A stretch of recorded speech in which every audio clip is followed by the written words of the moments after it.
Hi everyone. Today we're going to explore inverted conditionals.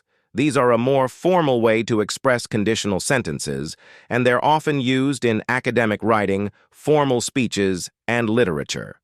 Let's dive in. First, let's clarify what inverted conditionals are. In a traditional conditional sentence, we start with if, followed by the subject and verb. For example, if it rains, we'll cancel the picnic.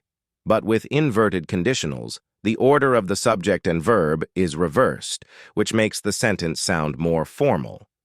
Let's start with the first conditional. Normally, you'd say, if the situation changes, we will update our plan. But with an inverted first conditional, you say, should the situation change, we will update our plan. So basically, you just need to put should at the beginning of the sentence and then use a bare infinitive. This makes the sentence sound more formal and sometimes more emphatic.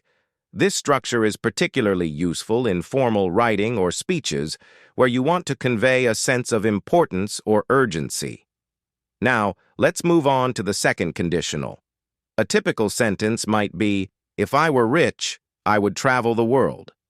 But in a more formal context, you could say, were I rich, I would travel the world.